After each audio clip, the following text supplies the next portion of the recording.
Welcome. So excited tonight to sponsor this webinar with JSC Research, Joyce Cole, and Aureo Pinto from VASK Financial Awareness Group. So excited to be with you two, alum of the Entrepreneur Ready How to Start Something online accelerators, and just welcome. Thank you for Thank you for joining. having us. Yeah. All right, let's dive right in. So, when I first met you, Joyce, where were you at personally and with your idea, your venture, and where are you at today? So when we met, Pam, I'm a full-time mom, a full-time worker for the County of Westchester with a huge passion for genealogy that I was trying to give away for free to anyone that would listen to me. And today, I am an award-winning historian with an award-winning research firm with a business that has grown bigger than me. And now I'm trying to scale it and waiting for retirement. So this business has outgrown me. Oh, well, how exciting. We can't wait to get into those details. Ario, when I met you, where were you at and where was your venture at and where are you today? Pam, when we first met, I was working full time with the government. I was a contract auditor. I had a small accounting and tax practice on the side, and I had the idea of starting a financial literacy program for kids, more or less in like middle school, elementary school. And today I've retired from my full-time job and have gone into VASK Financial Awareness Group full time.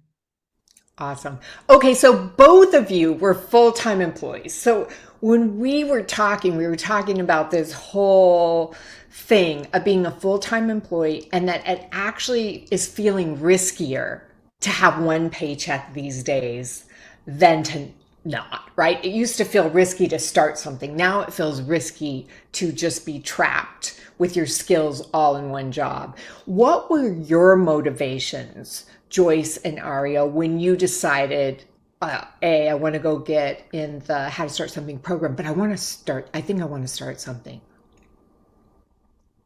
Do you want to go, Ariel? Or you want me to go? Yeah, you can go first if you want. Okay, so I'm going to be totally honest. I was not looking to start a business. I didn't know I had a business. I didn't know what I was doing was business worthy, nor did I have the confidence to start it. So why did I join? Because I had a friend that had already been in the cohort for probably a couple of weeks, and she said, "You need to come in here. This is where you need to be because what you're doing has tangible value, and you need to see that through this program." That's how I ended up with you. Ario, what was your motivation?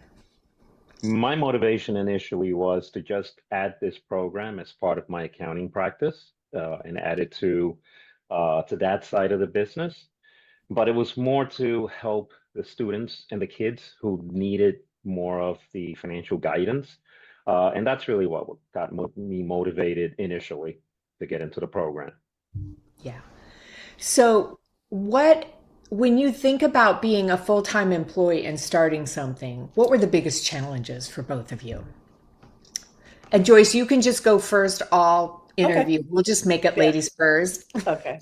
The biggest challenge for me was balance. Balance being a full-time employee, balance being a mom, and balance trying to figure out this thing that I wanted, my passion that's making me into an entrepreneur. So my biggest challenge was balance.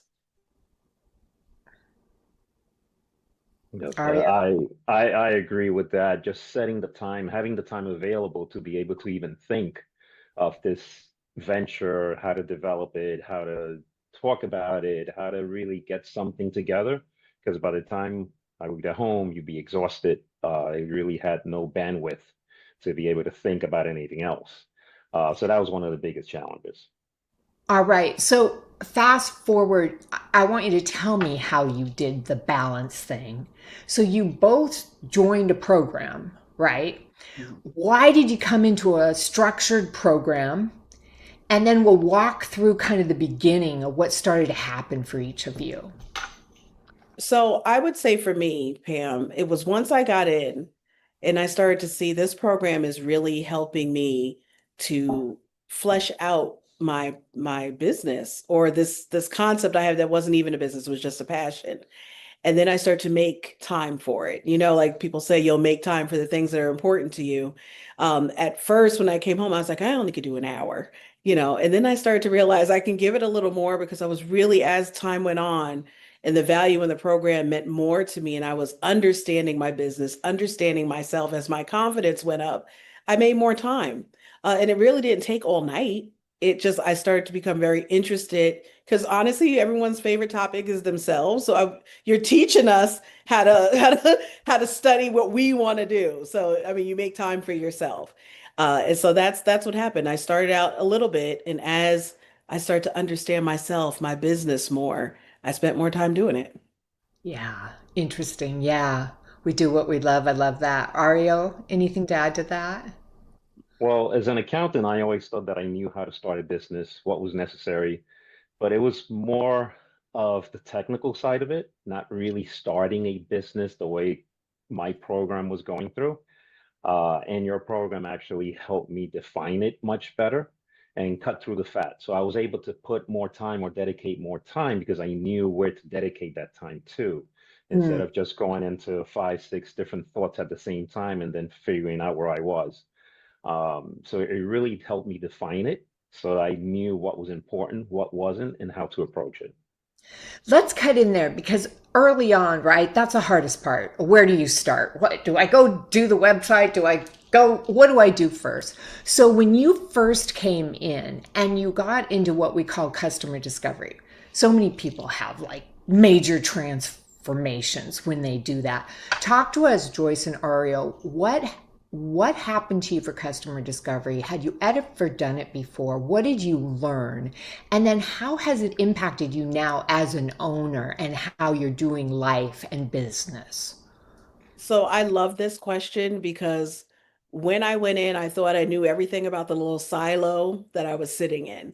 I didn't need to ask anybody anything. I was doing it just fine in my little town, and I wasn't getting any feedback. So when I had to ask people, what do you want from a genealogy program? What would you need? And I'm starting to ask questions. I'm learning things that I didn't even think about in what I was doing to really hone in on what value I had that other people's. I found my niche.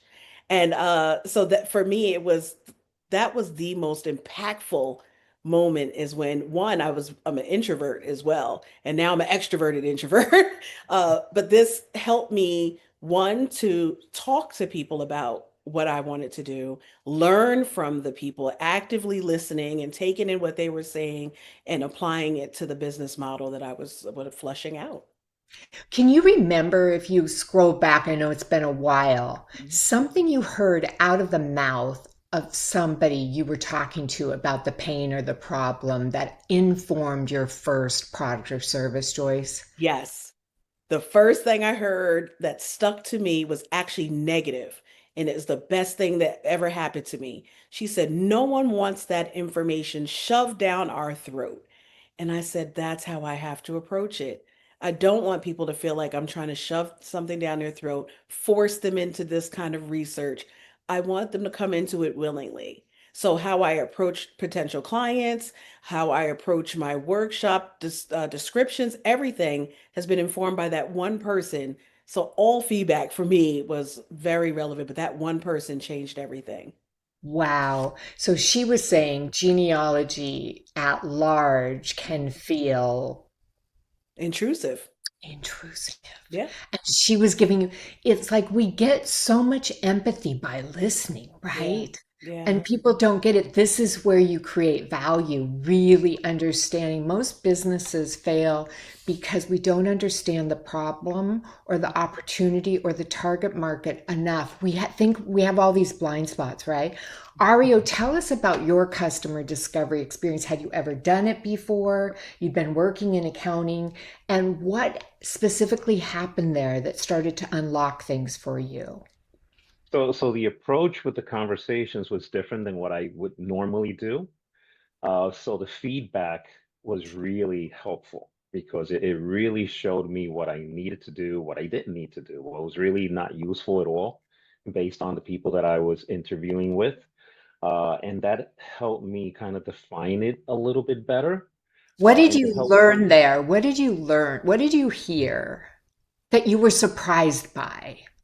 I learned that I needed to get out of my own way because I was thinking already in a rigid way that this is how it should be. Mm. And in those customer conversations and the discovery conversations, the feedback was different. It's like, no, we really don't need this. What did you hear that they wanted? They wanted an easier approach that would be easier for the kids to understand it, especially the initial conversations were more geared to a particular age group. So everyone that I spoke to said, well, you have to kind of explain it a little bit differently. Give them more details that they can understand, not the technical jargon. Mm. Whereas I can have a conversation with you and explain things where I assume that you'll understand it, but at that age, they won't. So that feedback was very important. And you were talking to who at that point in customer discovery? Who were the target market or the ICP that you were actually asking these questions of, Aureo? I initially started speaking to parents, speaking to teachers, educators, and then I had a small group where I was actually speaking to the kids, the teenagers. Mm. And I got some feedback from them, which was very, very good to hear also because they were very excited, but they had their own idea of how it should be, and that helped.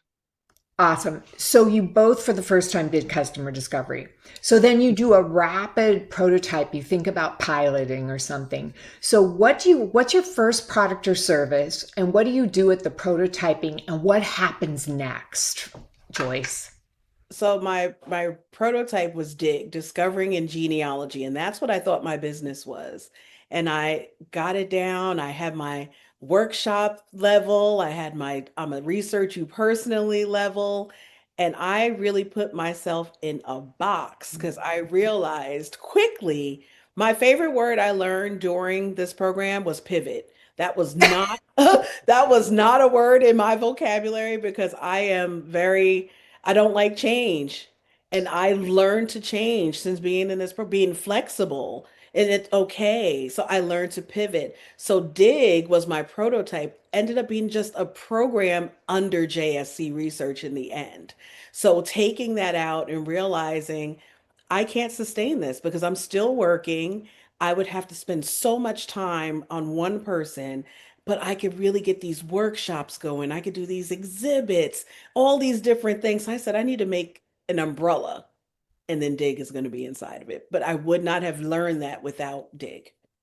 So you started by coming with a solution that was this one-on-one Yes. genealogy research, and all of a sudden it started taking off. And Yes. you're like, oh my gosh, I had a full-time job over here that I'm going to keep because heading toward retirement. Yes. So then you said, okay, how can I do this in a one-to-many model? We come back and you figure out webinars, events could allow you to go to the masses, but have the time commitment of this managing job plus entrepreneur thing. Did I Exactly. get that right? Absolutely. What happened to you? What was the first product or service you brought out? So you're getting revenue in the program, right? Joyce, right there. Aria, what happens to you at prototyping? What are you bringing out and what did you learn? In prototyping, I basically set up a very rudimentary lesson. It was what I called at that point a curriculum, which looking back now wasn't even a curriculum. It was literally a 10 slide PowerPoint presentation with the basics of budgeting and investing and small things here and there, just as talking points. Yeah. And that's when we started to actually develop from there and present it. And then at that point, we also got feedback, which was very important. But it was very rudimentary initially. And you're getting feedback. Where were you going? Who were you showing to it? Who was giving feedback at that point? Our initial exposure was with PTA groups.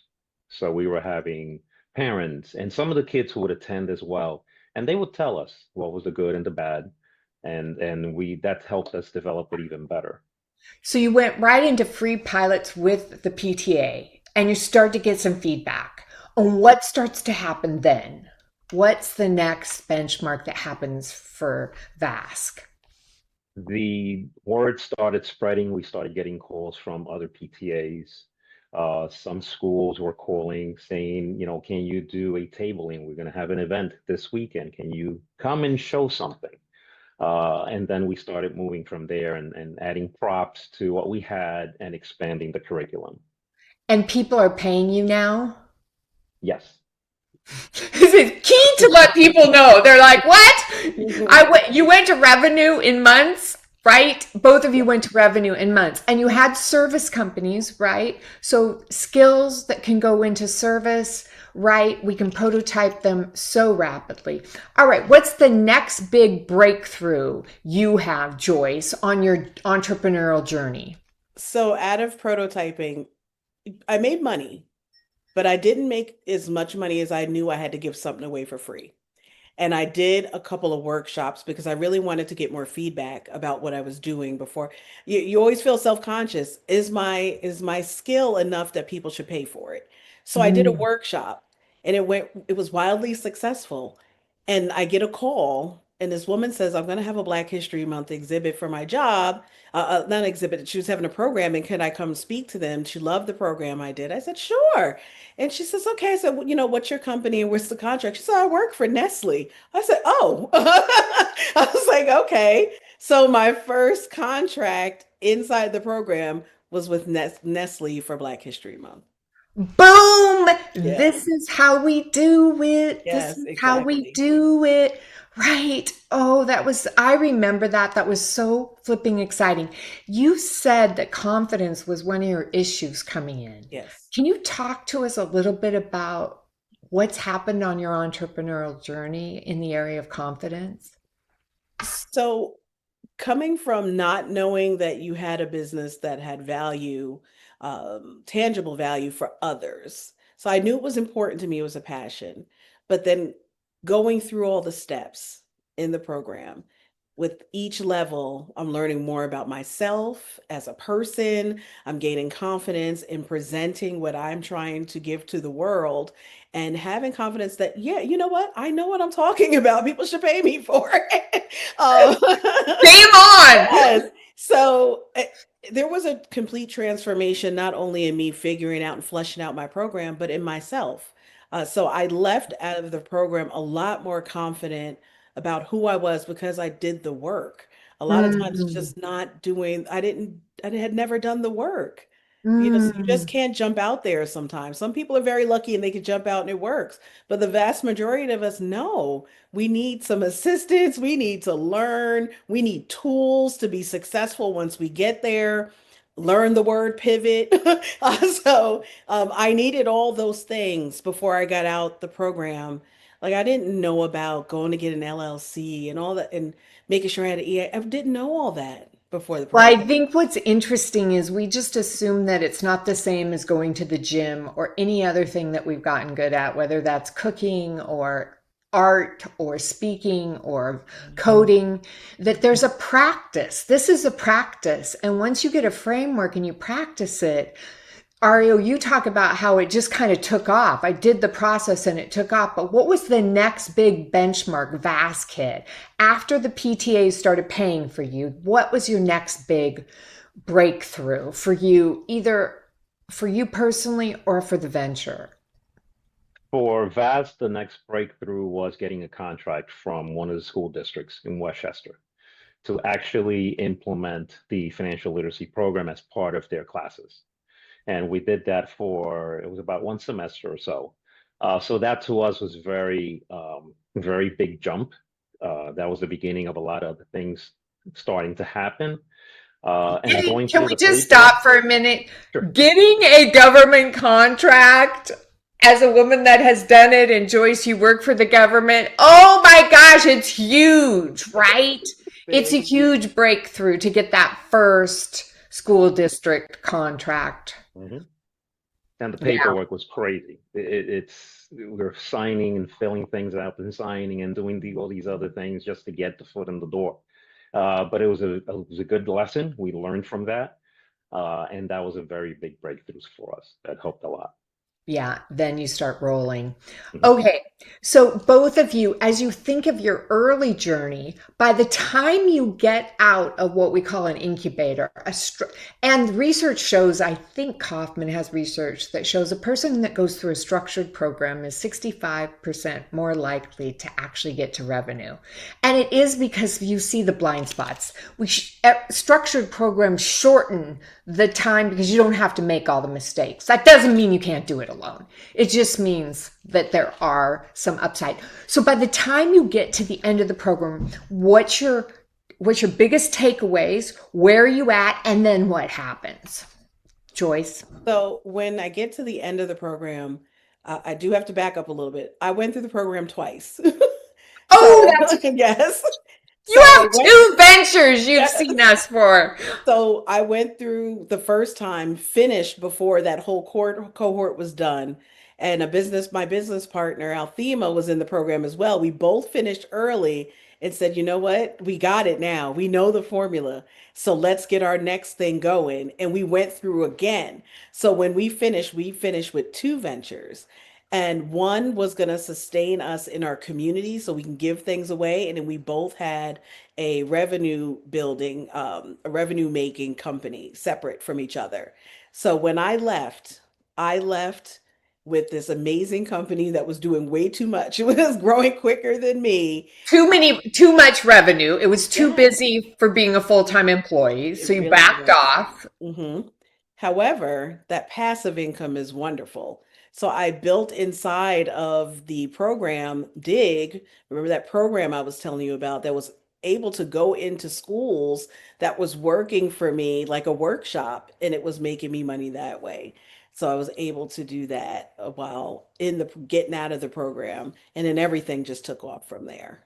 And last month, how many students went through your Black History tours? Exhibit. So we had this year 6,000 kids go through exhibit. Mm. Yes. Yes. Congratulations. Yeah. Biggest wins by the time you're out of the program.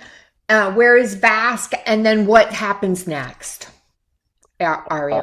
when we finished the program, VASK was already had a good foot in the door in the different programs that we were going out to, and we decided to expand it to include high school students and include even seniors at this point. So we basically opened it up to the full population.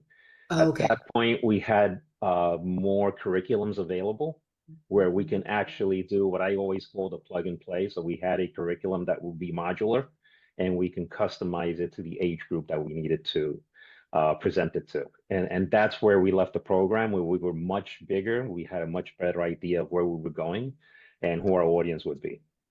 And we had the Okay. confidence to keep on going. It Yeah. didn't there. Well, you had done it. Joyce said it. You had done the work and you had developed the muscles, and now you were this CEO. You were this thing, right? The person has to transform to bring the creation to the world, Mhm. right? And then it's just this iterative process. So tell me, what do you know now about being an entrepreneur that when you were just an employee, you didn't understand that has made all the difference for you? One, that I can do it. Mm. Two, that it's up to me. It's up to me to make this work. It's up to me to make sure I know what's going on in my genre of business, that I'm keeping up with. I love the one part I love, Pam, is where we had to go talk to subject matter experts in our field. And those connections have made me keep talking. So I always know what's going on. So I know when I need to pivot again. Okay, we're not doing research this way. This is not hot anymore. This over here is hot. And now I'm doing that. So instead of me doing research projects, I wrote a book. That research company does different things. So I wrote a book. And now that's making money for me. And I wrote it and I'm moving on to another book. So I learned how it's all me. It's on me now. When I was an employee, it was on someone else. Now it's on me to figure everything out, to make sure I'm pivoting and make sure I have my eyes wide open of what's going on in this industry and to be confident enough to pivot and know that I'll still be okay. What would you tell, and I'm coming to you, Ario, in a minute, what would you tell any employee that's sitting out there with amazing skills? They feel like their skills are kind of trapped in their job. Mhm. They've always wanted to do this. Oh, I know exactly what to tell them. That's me. It's, it's your idea. Just just figure it out right now. I would say get into this program, learn how to flesh it out.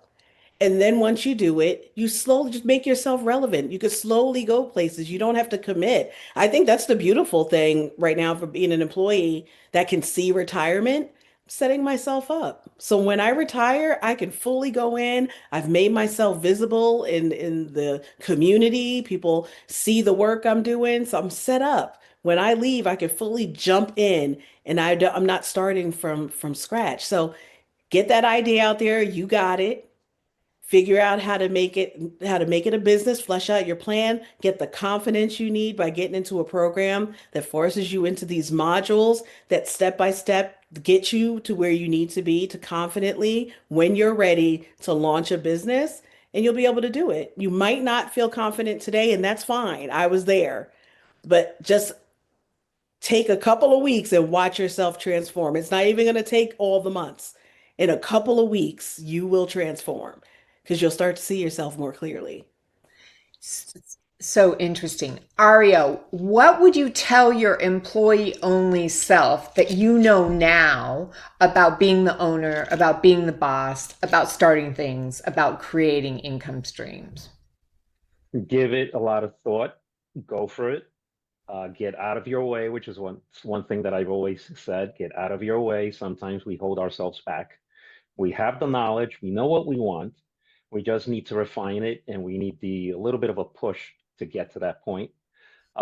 Definitely follow your dream, follow your thoughts, follow that particular business idea. Join a program like we did that really helped refine where you're going.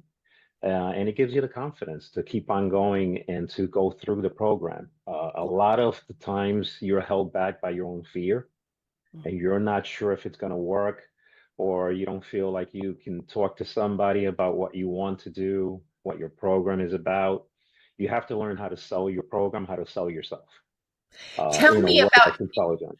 tell me about this. You talk about getting in your own way. Can you give us an example of how you got in your own way and what is different about you now? I've always gotten in my own way. I've always Can we also have an amen or a moment of silence here? Always. I would have an idea or I would have a thought process, and somehow I would say, it's not going to work. It doesn't work that way. This isn't really going to take off. This is going to be too expensive or too time consuming to pursue. And without really flushing everything out and giving it full thought and following the steps that we learned in the program. So when I went through the program, I saw a lot of the places that I would have held myself back, but the program opened up that door for me. Mhm. Go out and speak to people, find out what they want, find out what they think of what your idea is. Those are things I would have never thought. I would have already decided by myself it's not going to work and walk away and do something else. So that's very important to not let that be your stumbling block. Always have an open mind about what you want to do and pursue it. Definitely pursue it. Okay, so talk to me about your hardest moments, the hardest things that have happened or difficult moments for you as entrepreneurs and how you've dealt with them. Something we haven't talked about yet. So my hardest moment, being an introvert was being forced to speak to people, and then you're speaking to people about something you're not sure about. And then when we were asked to go speak to people in the field already that are established, getting the confidence to, that was very hard for me, but so necessary. But it was a stumbling block. There were days I was like, I'm not doing this anymore. That's I can't I'm can't done. do this. Like, and then you start to rationalize to yourself, you know what? I don't need to do this. I mean, I don't need this. But then you push yourself through. That was very hard. And it sounds so simple to people that are extroverted, but that was very hard for me. Thanks for sharing that. What's been the most difficult moment for you, Aureo, as an entrepreneur? And now you're full time, right? You did retire, you're full time, Yeah. you did the side income, and now you've stepped back full time. Right. My problem also was being an introvert. So I had difficulties going to somebody and asking questions or showing them my prototype. So I started off with friends who already knew me, very well. So it was easier that way, but it really wasn't, I think, a full feedback because they were going to tell me what I wanted to hear anyway. So I had to learn how to go to somebody else that I really didn't know that well and get them to actually look at it and give me their feedback. So that was one of the biggest stumbling blocks, the being shy and being introvert. Um, Things have changed since with the program and the confidence that I've gotten from actually starting VASK. And now I'm able to speak to people. I can get up in front of a room and have a little presentation of what we're doing and why we're doing it and the whole gamut from beginning to end. Yeah, I would not, when I meet you, like, you never stop talking. I would never think of you as an introvert anymore. I think that's just hilarious. It was all because of you. Oh, no, not because of me. The coaches, we become what we practice, right? We are what we do. And if we haven't been able to do it, we can't become it, right? A little bit of practice and it's amazing. Okay, so talk to me about this. We talked about balance early. So we talk about something called CEO habits. When you first started, what did your CEO habits look like? What do they look like today that you are like, these are part of what helps me show up and be successful as an entrepreneur and an owner? So I'm going to say it one more time. I didn't think of myself as a CEO in the beginning. There were no CEO habits before. There was employee habits before. I come in, I'm under the radar, I do my work, keep my head down, and keep going. Today, it's I'm going in, heads up. I'm going in this room. They need to see I'm in the room. There needs to be a presence. There's no more under the radar. And what I have is important to this world. And that's how I have to Mhm. walk into a room every day. What I'm giving is important because we always want to do good. And Mhm. so not only is it making me money, but I want to make a difference where I am and the people in my life and the people that I meet. So walking in head up, head high, that's the CEO in me now. And then making sure I'm paying attention, showing up when I don't want to show up, and supporting people that have supported me. So showing up is big, especially if I'm still working. So showing up is hard sometimes because I'm working, I'm tired. It's like, no, I got to go to this program. I got to show up. I got to show up for the people that show up for me because they support my business as well. I So, love that. Can you share a little bit about what your schedule looks like and how you balance it right now? Because you are full time and with this. How, yes. It looks like two full-time jobs. So I'm full-time, and as soon as I walk in the door, I sit on, I believe, six boards. So I'm in board meetings, but I'm coming home. I love what I do. So I'm researching in the bed, the lights on, husband sleep, lights on the phone because I'm researching. So, but it is balance for me. I actually enjoy it. So that's like, the nighttime, the white noise. But I come home, I give myself a little time. I always give myself an hour, and then I get into the business. It's either I'm at a board meeting, I'm doing a little work on my next book, or I'm working on something in the business, but I give it some time, but then I make that time to feed my family. So figuring out balance. what are your CEO habits before? What are they now? And what are you learning about how you manage this life of entre- being the entrepreneur, being the boss? Initially, there really was no CEO habits. It was, let's see how this works. Let's, play by ear. Um, Now there's a little bit more structure. We actually go out and we do more marketing. We network more. We figure out what's our next step, who's going to be our next client, how do we make the presentation for the next one. So we have a longer term view of the revenue streams and the programs that we want to implement. Whereas before we didn't have that. Before I just wanted to get one program in and see what happens. Now there's a little bit of more structure. We go out, we spend more time now in networking and getting the program up and running to a larger extent and to a larger audience. Sometimes people don't have support in their family. What I think is also interesting about both of you is your spouses came and joined the program also at the same time you did, and they were both working on different ventures. So this is a very, you might have not felt entrepreneurial, Joyce, but just could you each share the venture that your spouses worked on and tell me a little bit about what it's like having entrepreneurial support in family and the household? Yes. So my husband went through as a caterer. He came on in the same cohort as myself, but a couple, maybe a month down the line. And he's Neeks Catering. And it was interesting when we have homework and you men, sorry, Aureo, need to be pushed by the wives. So it was something up in this house trying to get him. But he started like me, like he knew he had a business, but hadn't fleshed it out, haven't he didn't see himself as an entrepreneur, but he always wanted to do it. And forcing him to sit down, like, babe, this is gonna really do something for you. Just try it. And then him getting into it. And the most beautiful part is when we had to have accountability partners and it wasn't each other, and he still has those connections today. They still work beautifully together, and the support that we got. So, not just us both being it, but realizing that we're going to need support outside of us. So, we learned how to do it together, the program, and pushing each other through it. But having that support within the program was great. So it made nights a little long in here with the homework, but it worked out. Tell me, what is his venture and what has happened with it? Neeks Catering LLC. We actually work in tandem a lot. He is in high demand. He is an employee right now as well, and he's trying to juggle because sometimes he's taking off because he's been asked to do some really amazing catering. Uh, uh, he just did a school district event.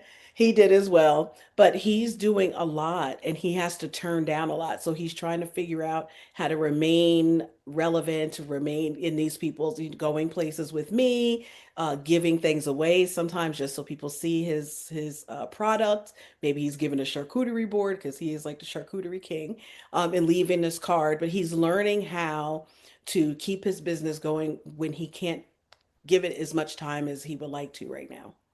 Awesome. Mhm. Ario, I want you to answer this question because I know we're going to get close to question time. Joyce brought up this whole thing of team, mentors, advisors. I'm a real proponent for having a non-paid advisory team as soon as you think you have an idea, right? So, what does your team look like around you in terms of advisors, mentors, and support right now? Can you both talk a little bit about that? Go ahead, Ario. You can start on this one. Sure. I have a team that they became my first advisors, and I still to this day go after them and reach out to them. They're still a big help. I still go to them for assistance and ideas. What do you think about this or about that? And they're both, well, two of them are professors, so they know the teaching aspect of it and the curriculum side. And there's a few others that are just general business. People with the business acumen, and they'll help with how it should be priced. And Sally, my wife, is also like one of the biggest advisors because she's assisted me through the whole process, and she's actually a very integral part of it. So she's one of the advisors as well. The advisory board that we started off with is still in place, and we've expanded a little bit more to get their assistance, and it's been very instrumental and very helpful. And Sally was working on what kind of venture when she went through at the same time you were working on VASK? She was working on. She was doing an art program for girls. Okay, and then she has since joined VASK. Is that right? Yes, yes. Yeah, and both of your spouses are amazing, amazing. All right, Joyce, what's happening for you on support, team, advice, accountability? So my husband is my biggest accountability because he helps me keep the balance. when I'm burning out and he sees it coming, he's the biggest one that can stop that. Uh, I call them the elders, the people that have been in the field I'm in for a lot much longer time are my best advisors, and I'm holding on to them forever because they give the most sound advice of what to do, how to, because the business I'm in is can be very sensitive information for people. So they help guide me and teach me how to navigate that. And I have a big support group from all the boards that I sit on, and they're all in different fields. So they're helping me either with the books or they're helping me with the exhibits. So every new thing that I've gotten into, there's someone there to support me in that. And this is how we do it, right? We get pulled up or pushed out and we put the right people around us. So, your biggest win to date, Joyce, that you're most proud of? I know you Yeah. got some press. Oh And then, my God. Ario, that question's coming to you. Your biggest win to date when you're kind of like, whoa, this is really happening to me. So my biggest win actually started right before I got into the program. I did a research project on a gentleman in town that was enslaved. And through the program, I continued doing that research and I was able to contact some living descendants because I'm able to search back. And I was able to connect with the family. I was able to bring the family up into Ossining. ABC covered it. It was beautiful. We renamed the street the man lived on after him. We had all of the top officials, the county executive, the legislators. I believe we had a senator, an assembly person. Everyone came out to greet this family as we gave them back their history. It was so beautiful, Mm. and ABC covered it in such a meaningful way. Just a beautiful history, and I'm still in contact with that family. Wow. Yeah.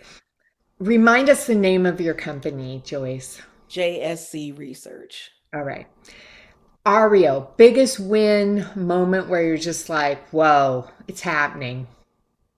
The biggest win was recently when I finally was able to get an instructor position in a local college, teaching the financial literacy to college students. That was something that I've always envisioned, that I always wanted to do, but I never really saw it as part of VASK, or I didn't think it was going to happen. And it finally happened. That was the biggest win for me, both for the Mm. business and for myself personally. We talk about the sweet spot and keep going and your why. Just share with us your why, and then Rosalie's got some questions for you. Why I do it is because it was fulfilling for me. When I researched my family, to me, I didn't know a lot before. And when I did, I felt very plugged into history, plugged in to the larger story of this earth, this country. And I needed people to feel that way. And that was my why. I wanted people to feel exactly how I felt being plugged in, and I want everybody to be plugged in. Aria? So why for me was seeing the impact that it would have on children, the kids that we were teaching. And that was reinforced when we started a stock trading game in one of the classrooms, and one of the kids started to play around with play money that we gave them. We said, you have $100,000, go out and do something with the stock market. He started researching the stock market, and he started to explain to me why he was buying the stocks that he was buying, and why he was selling them when he was actually selling them. And that was like a really good reward to me. It reinforced the why as to this is the things that we should be doing for these kids at this point. They need this. Awesome. Well, I'm going to push it over to Rosalie and we'll talk more about if you need more information, hit us up at an info session at howtostartsomething.com. If you want to learn more, if you want a structured program, if you don't want to go it alone, and if you're ready to turn those skills into income and move away from dependency on one job into independence and multiple revenue streams. Rosie? And potentially extrovertism. I love listening to both of your stories, and it's so clear how much passion you have for the areas that you're working in. And I know that making that shift from employees so that you have that space to work on what's really important to you is really big and it really causes you to push the boundaries of who you are. One of the questions that we had was that you both landed major contracts during the program, Nestle and a school contract. What did that momentum unlock for you in terms of, was it confidence, cash flow, clarity, or oh my gosh, I'm way in over my head? Did you feel ready when those yeses came in? It was all of those things. It was confidence, it was clarity, it was the butterflies in your stomach, like, oh boy, I really gotta I gotta do my thing when I get on here. And are they gonna like it? Uh, so it was a confidence booster, like, oh, this thing I'm doing, people actually want it. And then being confident enough to say, you know what, they wanted me, so I'm gonna do the best I can. So it helped me with the confidence a lot. I think above anything else, it was confidence. Hmm. Yeah, for us at VASK, it was confidence and the credibility. Where you getting the school district to actually give us a contract really meant that somebody was looking at us from a different perspective, and that added the credibility that we needed. Hmm. Joyce, you also shared that the demand grew faster than you had expected. What were the first signs that maybe you were scaling faster than your capacity at that time? And what did you do to change and protect your energy and quality of the service you were providing? So genealogical research is usually a family. A family's looking to do a lineage search. And when I had multiple people asking me at the same time, I want to find this out about my family, it takes hours, weeks sometimes to research one family. And I realized I can't do this for all the people, but I don't want to tell them no. I don't want them to disappear.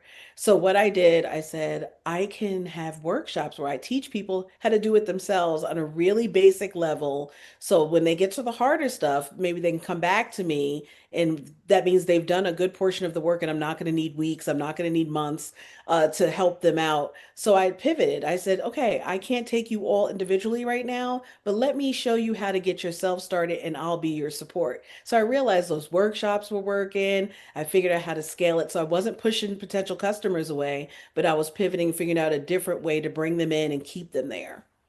Yeah, that was less one-on-one energy, right? But Yeah. more capacity. Wow, I love that. Mhm. Oreo, talk us through the decision to shift from side gig to full-time. What were the signals, like revenue, runway, confidence? What told you that it was time to make the shift? It was a combination of the confidence and the right time. We saw that the market was getting better for us to expand the program to more age groups, and that would mean us having to put more time to it, dedicate more time. That's when I Mm, decided to make the jump from being a full-time employee, retiring, and going into this full-time, and making this now my full-time job and adding it to my current accounting practice as well as an arm of my accounting practice. mm. Nice. And Joyce, what's the biggest difference between doing work you love as an employee and building a venture around that same passion, but a little bit more nuanced? I see you as a really passionate person, like Yes. not being able to let go of your work because it's also in your passion. So what's different or what surprised you most about this shift? About shifting into this business. Mm, Um, what surprised me most? What surprised me most is my ability to pivot. I told you I didn't know that word. I knew mm, the word, but I don't like change. I wanted things to go a certain way. So what changed for me is just the flexibility to say, okay, I need to do this a little different right now. I need to move this mm, way. I need to do this a little different. So that was the biggest shift for me. mm. Nice. And both of you are at least part-time introverts. How did you protect your energy, or how do you protect your energy while working, doing kind of outward facing work? I know teaching, leading workshops, this is all really extroverted work, networking, sales. How do you balance that? I protect my energy. So after any talk or workshop, I will go to myself and start packing things up before I go like shake hands and stuff. It's Yeah, almost I need to recalibrate. it's a pause. Yes, it's a pause. So I'm not being rude because I want to talk to those people because they took their time to come see me, but I need to recalibrate for myself. So I'll pack the Mhm. laptop up a little slower, I'm unplugging things a little slower so I can reboot before I go back out and I'm on. Mm. Yeah, when I start off, I still have that introvert piece of me, kind of like starting to give me the butterflies in the stomach. So I just start kind of like writing or going through a script in my mind of more or less what the topic will be and how I'm going to approach it and how I'm going to approach a particular question. And then once I'm in it, it's like I'm totally like, okay, it's like I don't feel like, introverted. I can talk, I can keep on going. But then at the end, then it's kind of like draining. So then I have to kind of sit back and then like Joyce said, recalibrate. But what I do is I replay what just happened in my mind again. Mm. And that kind of helps me to kind of relax and cool off because then it gives me the confidence that, okay, I did answer those questions. I did know what I was saying. And I think it went okay. So that's how I kind of protect myself in the beginning and then at the end of a presentation. Mhm. Yeah, I have a mentor who talks about how if you're not nervous, it doesn't matter enough, right? And I kind of feel like that sometimes Mhm. with presenting and having those a little bit of social anxiety, right? It's like you will get down what you're going to say, you know what's going to happen up there, and you can handle it once you're there. And that nervousness is good energy, good fire to use. Mhm. And so I guess our last question is if someone here wants to start where they are while still employed, what's the single most helpful thing they could do this week to start building momentum? Find a program that will help you along. Mhm. I would not have been able to do it without this program. I just did not have the confidence and did not have the tools. I would have still been giving it away for free. And it's not always about money, but I didn't have it. I wouldn't have been able to sell it. I just didn't have it organized in my head. So I would say this week, find a program that can support you. That would be the first thing. Mhm. Yeah, definitely. I echo that. Find the program. This program was amazing and what it did for us. And write down your ideas. Write everything that in your on your mind about what you want to do. Have a roadmap, have a vision, because that's going to be your starting point. That's where you just start, walk around with a notebook. Anything that comes to mind that can help you in your business or that can be a stumbling block on your proposed business, on your idea, write it all down, and that'll start giving you some confidence in what you're trying to do, whether it's a good idea or not idea. And then once you're in a program, that's the beginning portion of it, which will really help you go through it. Great. Yeah, getting things out, right? Starting to speak them into reality feels like a really important step that you're like conceptualizing, but in public. Yes. Mhm.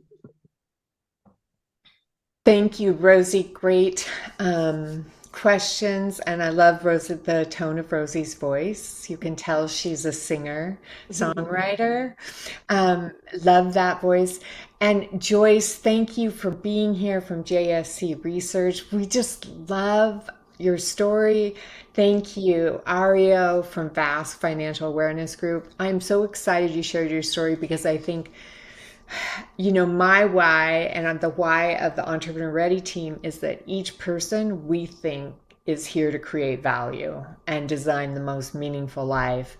And that anything that's whispering in you can become, like Rosalie said, reality.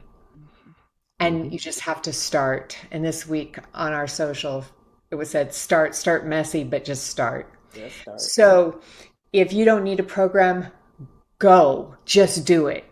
If you would benefit from having experienced coaches and a step-by-step proven roadmap and a community, then get over and check out how to start something. The key is you were born for the things that are whispering inside you. You were born to create the value. You are capable of this. Your skills and talent the world need. And with the AI coming, the world is going to be people taking their skills and talents and becoming the entrepreneurs and the value creators and magnifying that with technology. So be in front of the movement, not behind it. Be independent, not dependent, and be a change maker for yourself, for your family, for your community. So again, thanks Joyce and Aureo, and hit Thank us you. up at howtostartsomething.com. Thank you. Thank you, everyone.